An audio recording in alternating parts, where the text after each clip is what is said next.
के पुण्यार्चक हैं स्वर्गीय श्रीमती सोना देवी जी की पुण्य स्मृति में श्री विनोद सेठी, श्री दिवस, श्रीमती रश्मि सेठी, श्री आनंद, श्रीमती नीनू सेठी, श्रीमती चांदनी, श्री अभिषेक पाटोदी, श्रीमती शिवांगी, श्री सौरभ छावड़ा, चिरंजीवी दक्ष, कुमारी अमायरा, चिरंजीवी अरहम, कुमारी शरण्या एवं समस्त सेठी परिवार दीमापुर एवं कोलकाता।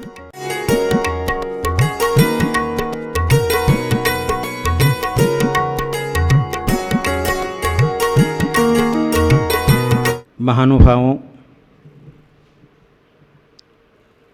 गृहस्थ जीवन चलाने के लिए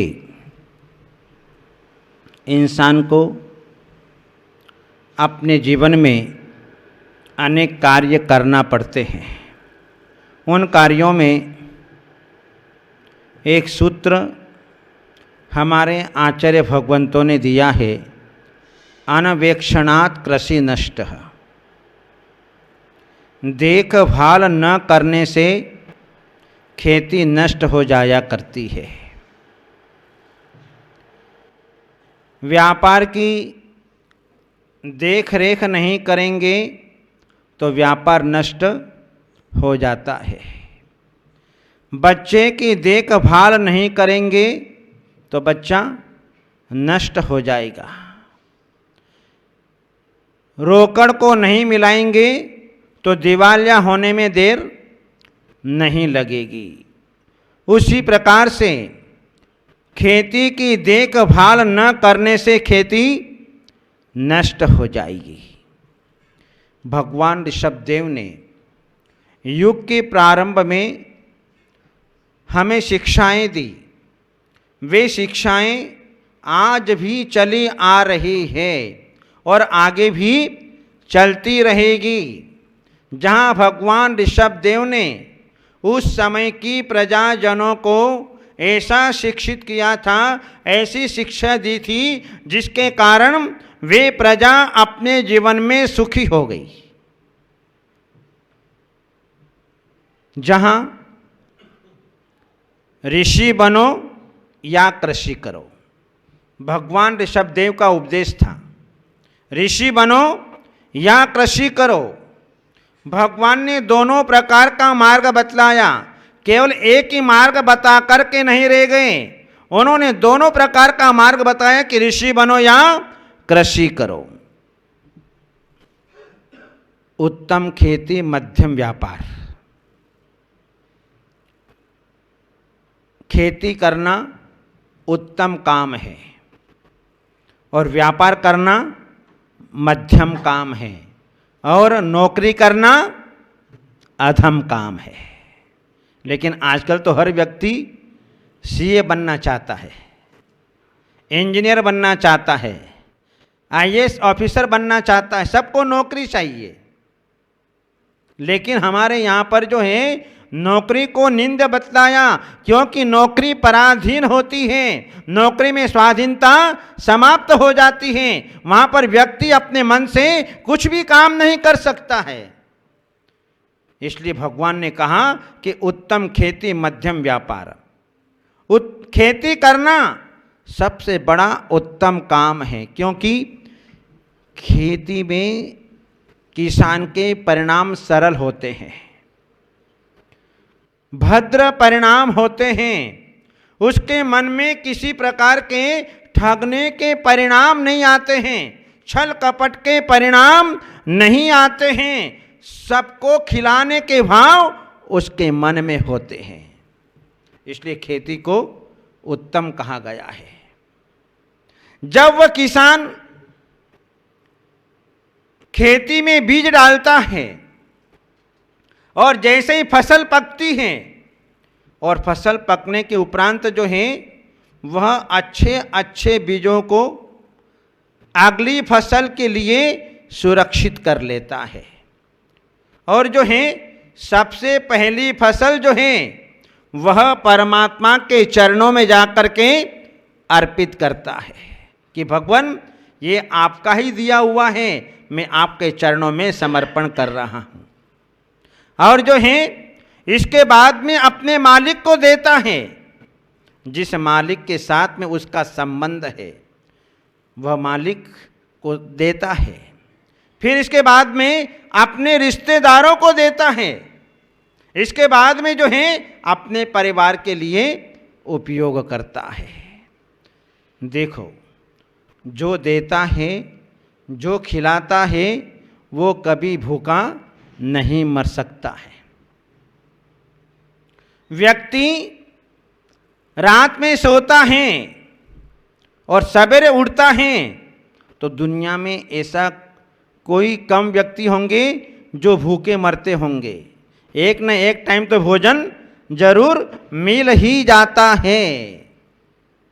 जहां किसान हमेशा अपने जीवन में ये भाव रखता है कि मैंने जितनी फसल पैदा की है सारी दुनिया के लिए की है, मैंने अपने लिए नहीं की है, सारी दुनिया के लिए की है, इसलिए जो है अपनी सारी फसल को जो है वह दूसरों के लिए प्रदान कर देता है।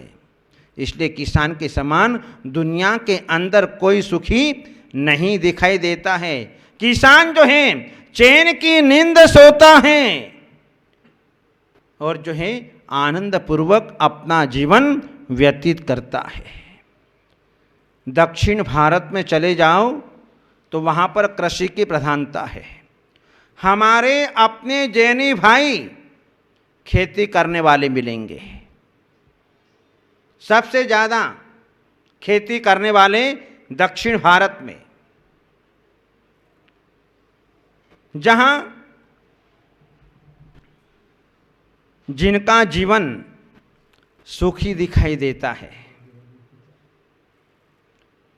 जहाँ अपना काम करके आ गई, आराम से नींद की जो है चैन लेते हैं, आराम से सोते हैं, कोई फिक्र नहीं, कोई डर नहीं।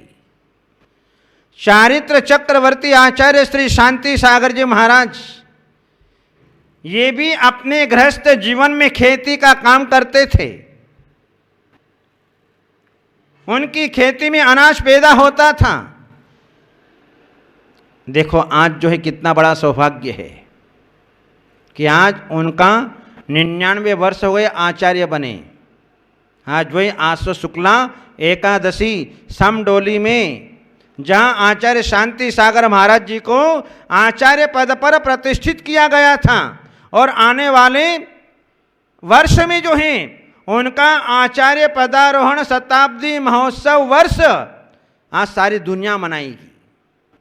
ये 99 वर्ष आज उनको हो गए। आज अपने पास में जो कुछ भी है वो चारित्र चक्रवर्ती आचार्य शांति सागर महाराज का दिया हुआ है। आज हमारे पास में ज्ञान के संस्कार हैं, दान के संस्कार हैं, तप के संस्कार हैं, दर्शन करने के संस्कार हैं, पूजा पाठ के संस्कार हैं, स्वाध्याय के संस्कार हैं, गुरुओं का सत्संग करने का संस्कार हैं। ये सब जो है आचार्य शांति सागर महाराज की देन है। यदि आज आचार्य शांति सागर महाराज नहीं होते तो अपने जीवन में ये कोई संस्कार हमें देने वाले नहीं थे। अपने जीवन में संलेखना करके अपने जीवन में कल्याण कर गए और आज वर्तमान में कर रहे हैं। आज अपने संग में भी शुल्लिका पूर्णिमावती माता जी वही समाधि की साधना अपने जीवन में कर रही है। तो आचार्य शांति सागर जी महाराज गृहस्थ जीवन में जो है खेती का काम करते थे। जिस समय खेती के अंदर फसल पक जाती, पक्षियों को उड़ाते नहीं थे, दाना खाने देते, और तो और उनके लिए पीने के लिए पानी की व्यवस्था भी एक मटका भर के वहाँ पर रख दी और स्वयं जो है खेती के प्रति जो है अपनी पीठ दिखा करके बैठ जाते थे। एक बार जो है पड़ोसी ने जाकर के उनके पिताजी से शिकायत कर दी कि ये 7 घोड़ा क्या कर रहा है, ये आपकी सारी फसल को नष्ट कर देगा, ये पक्षियों को उड़ाता नहीं है। तब जो पिता ने 7 घोड़ा को समझाया, लेकिन 7 घोड़ा तो 7 घोड़ा थे, उनको कोई मतलब नहीं है, क्योंकि जिसको खिलाया जाता है वहाँ पर कभी किसी कोई कमी नहीं होती थी।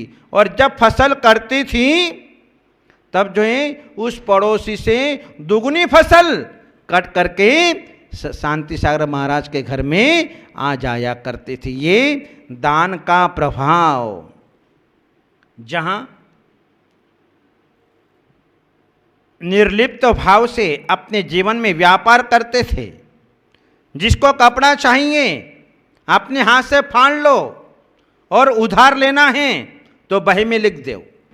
इतने निर्लिप्त संत, एक गृहस्थ अपने जीवन के अंदर मिलना बहुत दुर्लभ है। एक कण को उत्पन्न करने के लिए घर के सारे लोग लग जाया करते हैं। खेती एक से नहीं होती है, कितने लोग चाहिए तब जाकर के खेती हो पाती है। जहाँ खेती होती है वहाँ सब कुछ मिल जाता है।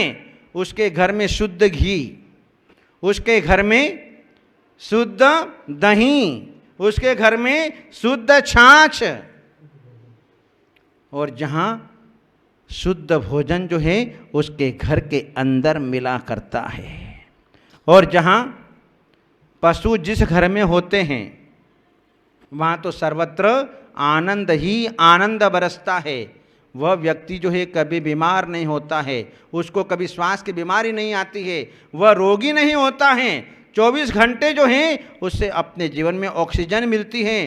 और जो है उसका घर का आंगन गोबर से लिपा हुआ मिलता है, स्वच्छ होता है कि जहाँ पर ठंडी भी नहीं लगती और गर्मी भी नहीं लगती। ऐसा घर का आंगन होता है जिसके कारण कोई बीमारियां वहाँ पर जो है नहीं दिखाई देती है। बिहार में अनेक बार प्रसंग आते हैं जहाँ किसानों के घर में रहने का अवसर मिलता है। कितना आनंद आता है। प्राचीन काल की बात याद आ जाती है कि कभी अपने पूर्वजों के घर जो हैं ये गोबर से लीपे हुए मिलते थे। और जो है वो आनंद जो है उस विहार के समय जो है देखने को मिलता है। जहाँ हमारे खेती की बात कही है, हमारी जैन धर्म भी खेती है। जैन धर्म की खेती एक अलग प्रकार की खेती है। हमने जैन धर्म को प्राप्त कर लिया, लेकिन उसको हरा भरा कैसे रखें ये हमारे ऊपर निर्भर है। यदि जैन धर्म की खेती को प्राप्त करके यदि हमने खेती को हरा भरा नहीं किया तो अपन ने कुछ भी नहीं किया। जिस खेती में पुण्य ही पुण्य उत्पन्न होता है वह खेती हरी भरी दिखाई देती है। और वह खेती जो है दान से, दया से, परोपकार से, अहिंसा से, संयम तप त्याग से निरंतर जो है खेती होती रहती है। तो वहाँ की फसल कभी भी अभाव नहीं हो सकता है। हमेशा पुण्य ही पुण्य वहाँ पर बरसता हुआ दिखाई देता है। आज जिस घरों में इस प्रकार की खेती होती है, जैन धर्म की खेती होती है, वहाँ पुण्य ही पुण्य बरसता हुआ दिखाई देता है। ऐसी ये खेती होती है जहाँ किसी प्रकार की कोई बीमारी नहीं, कोई असाध्य रोग नहीं। इस खेती में तो नाना प्रकार की बीमारियां हो सकती हैं, लेकिन जैन धर्म की खेती में जहाँ पर पुण्य ही पुण्य उत्पन्न होता है, न तो वहाँ पर किसी प्रकार के इंजेक्शन की आवश्यकता, न किसी प्रकार के गोली की आवश्यकता, न किसी प्रकार के चीरा फाड़ी की आवश्यकता, और न जहाँ कहीं किसी प्रकार से जो है किसी भी ऑपरेशन की आवश्यकता होती है। ऐसी जो है ये जैन धर्म की परम खेती होती है। खेती करने के लिए भी बुद्धि लगाई जाती है। बिना बुद्धि के खेती नहीं कर सकता है। हल कैसे चलाना यदि ज्ञान न हो तो जो है वह खेती नहीं कर सकता है। एक सम्राट संत के पास में पहुंचा और संत से कहा कि संत महात्मा आप दिन भर क्या करते हो, थोड़ा कुछ काम किया करो, और काम करने के लिए मेरे पास में बहुत बड़ी खेती है, आप जो हैं मेरे खेती में आ जाना और रोज जो हल चलाना। तो संत महात्मा ने कहा कि सम्राट, हम तो रोज प्रतिदिन प्रति क्षण खेती करते हैं। बोले आपके पास में हल कहाँ है, आपके पास में बेल कहाँ है, आपके पास में जो है पानी कहाँ है।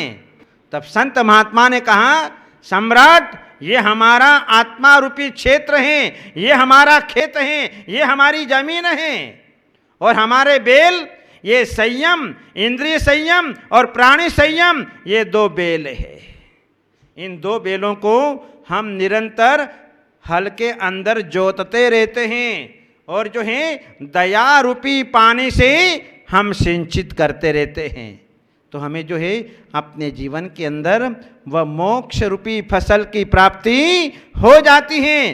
तेरी खेती तो समय पाकर के नष्ट भी हो जाएगी, लेकिन मेरी खेती कभी भी नष्ट होने वाली नहीं है। इसलिए हम फोकट में नहीं बैठते हैं, हम श्रावक का भोजन लेते हैं, आहार लेते हैं, तो उस एक ग्रास का कर्जा चुकाते हैं कि हम जो हैं अपनी आवश्यक क्रियाओं को पूर्ण करते हैं, हम सामायिक करते हैं, हम प्रतिक्रमण करते हैं, हम स्वाध्याय करते हैं, नाना प्रकार की क्रियाएं करते हैं, जिसके कारण श्रावक का कर्जा उतर जाता है।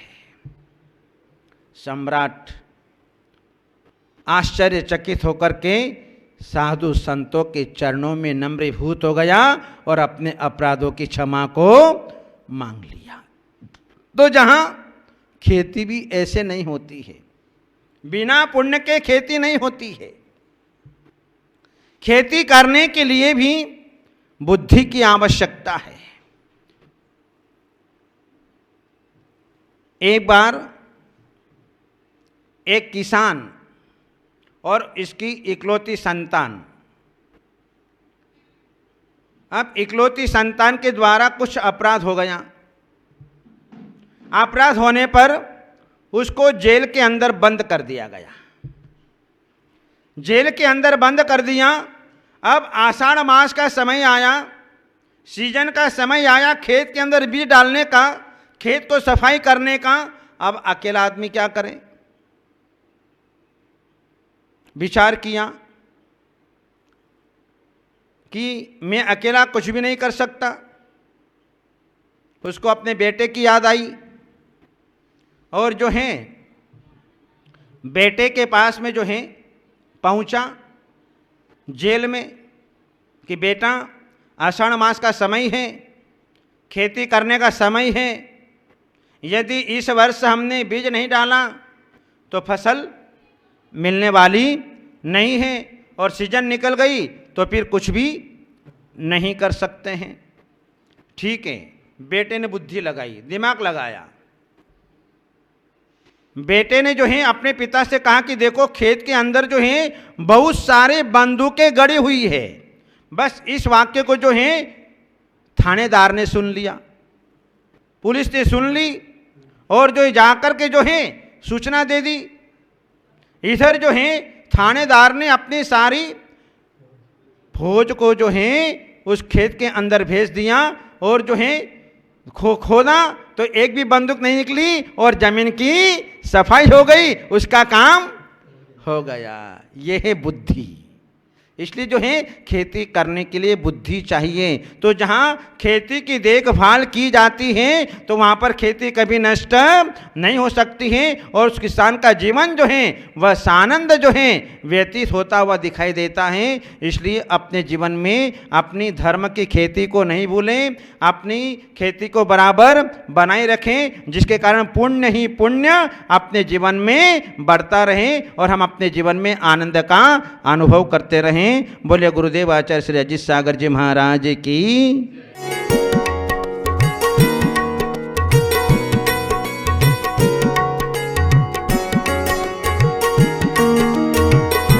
इस कार्यक्रम के पुण्यार्चक थे स्वर्गीय श्रीमती सोना देवी जी की पुण्य स्मृति में श्री विनोद सेठी, श्री दिवस, श्रीमती रश्मि सेठी, श्री आनंद श्रीमती नीनू सेठी, श्रीमती चांदनी, श्री अभिषेक पाटोदी, श्रीमती शिवांगी, श्री सौरभ छावड़ा, चिरंजीवी दक्ष, कुमारी अमायरा, चिरंजीवी अरहम, कुमारी शरण्या एवं समस्त सेठी परिवार दीमापुर एवं कोलकाता।